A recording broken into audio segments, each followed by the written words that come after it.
Deus tem derramado unção aqui, amados. Todo culto, né, Genice?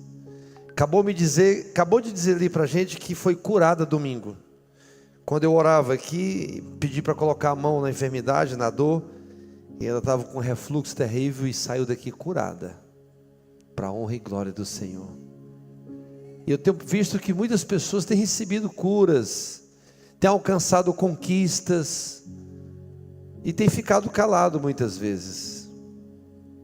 Eu quero dizer uma coisa para você: testemunhe, abra sua boca, fale, não para exaltar o homem, mas para exaltar o nome do Senhor, em nome de Jesus, amém? Para a honra e glória do Senhor. Então eu quero o seu coração emprestado por mais um momento aqui comigo. E ontem eu comecei essa mensagem, e hoje eu terminei essa mensagem, não sei como, mas eu terminei ela, e aqui está. Maná novo, Bispo Monteiro. Aí depois eu viajo, vocês vão ficar pregando aqui. Eita, que bênção, hein? 7 terças-feiras, eu quero falar de Josué. Desperte uma atitude vitoriosa. Eu escolhi o verso 9 de Josué capítulo 1. Não te mandei eu ser forte e corajoso. Não temas, nem te espantes. Se eu fosse pregar hoje um texto, uma pregação textual, eu ia dissecar: ser forte, corajoso, não temas, nem te espantes. 4 pontos. Porque o Senhor teu Deus é contigo por onde quer que o andares. Como minha palavra não é textual, ela é temática, eu quero me ater ao tema dessa noite. Você pode falar comigo? Eu vou despertar dentro de mim uma atitude vitoriosa. E o que é uma atitude vitoriosa, gente? Vamos lá. Atitude vitoriosa é a chave que abre o impossível. O contrário disso é a murmuração, que te leva para as perdas e danos. Mas o contrário de murmuração é o que? É uma atitude vitoriosa. É a confiança, é a crença, é acreditar de que tudo é possível ao que crê. Amém? Tá, então vamos falar um pouquinho de nós. Há momentos na nossa vida em que você, quando olha para as circunstâncias, parece suficiente para nos fazer desistir. Sim ou não? Sim ou não? As lutas gritam. Paulo já dizia: temores me sobreveio. Temores por fora, lutas por fora, temores por dentro. Não é isso? Quantos de nós estamos gritando com as lutas que estamos passando? As aflições, elas nos apertam. Você já conseguiu fazer uma viagem num carro onde você vai apertadinho? Meu Deus, quando fui para Brasília, ela estava dentro de um saco plástico, de alumínio. Naquele avião, tinha mais 4 pessoas naquele avião e me colocaram lá atrás. Eu fui daqui para Brasília, sim, apertado, com o pescoço desse jeito. Assim é a vida, com as aflições, nos apertando todo dia.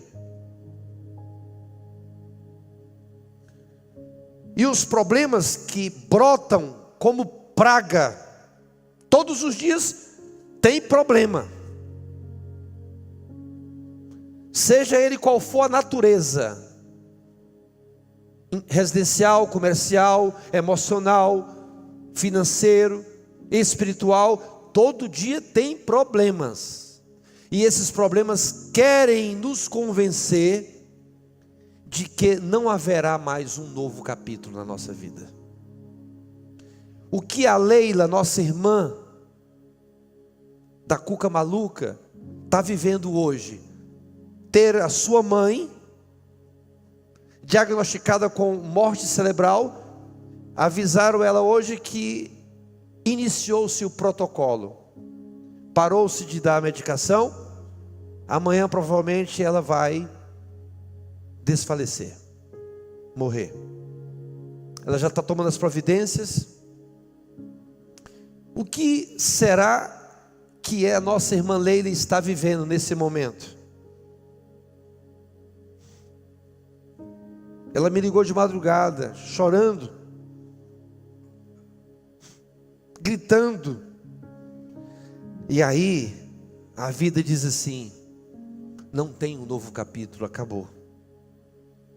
Mas, do nada, Senhor Uerlaves, do nada, Deus aparece no cenário como o autor que nunca perde o controle da história. Quando ele vira a página, o capítulo que parecia o fim se torna o começo da maior virada da sua vida. Meu netinho está lá em casa. A gente dá para ele cadernos de desenhar, bíblicos. E aí ele pega as canetinhas, os pincéis e começa. E aí eu estava prestando atenção. Todas as partes estão rabiscadas, desenhadas. Quando ele deparou com uma página intacta, ele se alegrou. Se alegrou e pegou logo o pincel e começou. Assim é a nossa vida. Está toda rabiscada, Renata. E aí o papai do céu vira uma página. Ela está intacta, perfeita, branquinha, para você viver aquilo ali, um novo capítulo. Foi exatamente isso que aconteceu com Ana. A Bíblia diz que a angústia de Ana era diária, a dor de Ana era profunda, e a sua rival Penina a provocava, e tudo que Penina dizia a ela, que a história dela tinha chegado no limite. Acabou, Ana, não tem mais jeito. Aí Ana resolve entrar no templo. Ela decide ter uma atitude vitoriosa. Ela derrama a sua alma perante o Senhor. Meu Deus.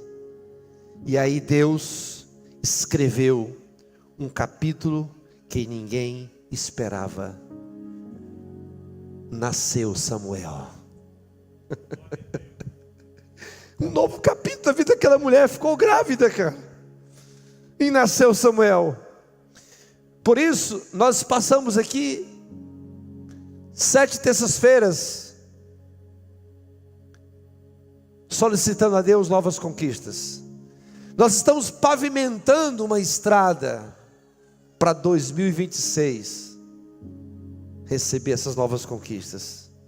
Então, antes de Deus dar novas conquistas, Ele sempre confronta a postura do seu coração. Porque Deus não entrega promessas para quem ainda não carrega, para quem ainda carrega postura de deserto. Eu vou repetir para você entender melhor. Deus não entrega promessa para quem ainda carrega postura de deserto. E o que é uma postura desértica? O que é uma postura de deserto, gente?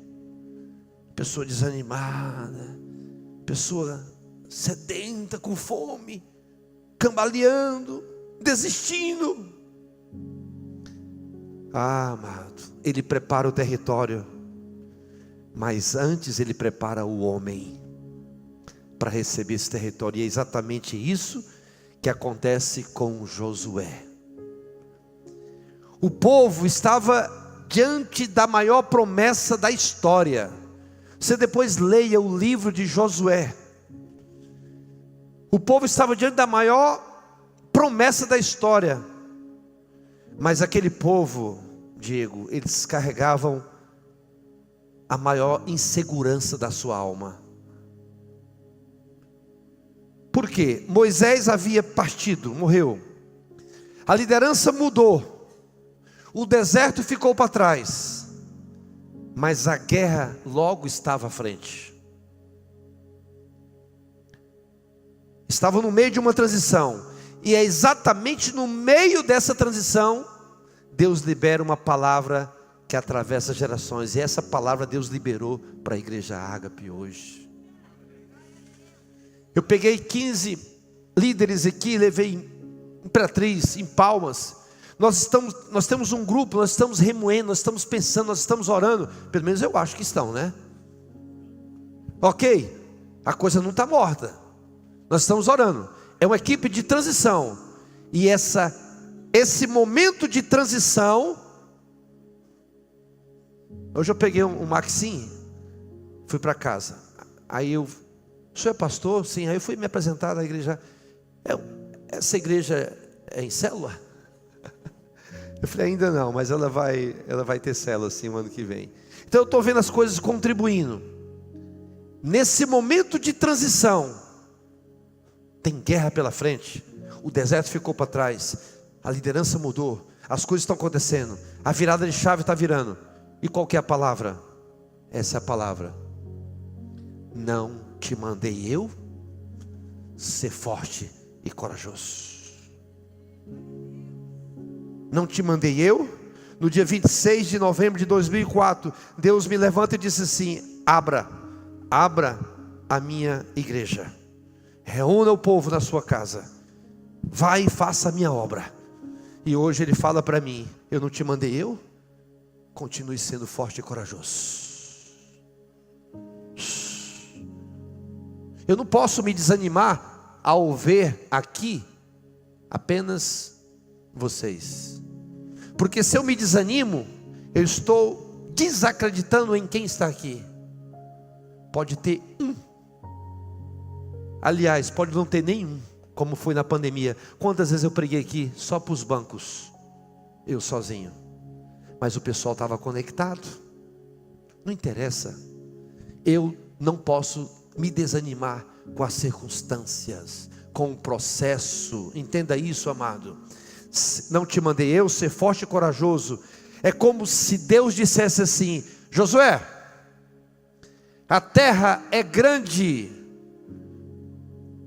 Joaquim, ouça bem isso aqui. Essa palavra eu pensei muito em você hoje, meu filho. Você é como um filho para nós. Eu e mais Amir temos orado por você, por vocês. Josué, a terra é grande, os inimigos são muitos, mas maior do que tudo isso é a minha presença em você. É a minha presença em você. Eu estou em você. Isso é tudo. A verdade é que existem momentos em que a vida nos pressiona tanto que parece fácil desistir antes de tentar. As lutas gritam, as aflições apertam, os problemas tentam nos convencer de que não haverá um novo capítulo. Já repeti isso, mas eu quero repetir. Mas há uma voz que cala todas as outras. E que voz é essa? Sem Deus não dá, mas com Deus nada é impossível. Obrigado, Senhor. Obrigado, papai. Isso não é uma frase. Isso aqui é um decreto espiritual. É um divisor de águas entre quem apenas tenta e quem realmente conquista. É a linha que separa o impossível humano do possível divino. Paulo sabia disso quando ele declarou: tudo posso naquele que me fortalece.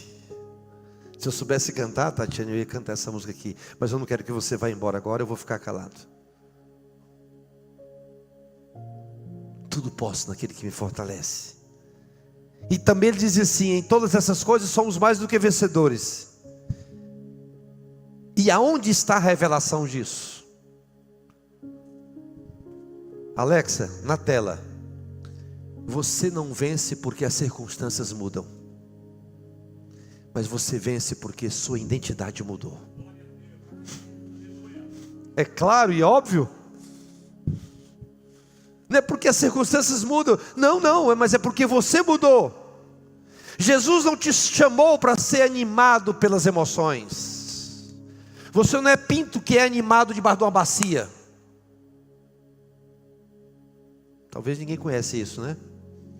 Conhece, irmã? Só os mais experientes, né?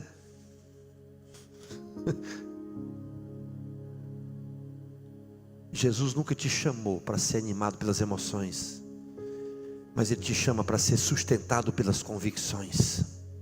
Você não se torna vencedor, você já nasceu um novo vencedor. E quando fechamos essa série, Conquistas Inéditas, o Espírito Santo nos leva ao mesmo lugar onde colocou Josué.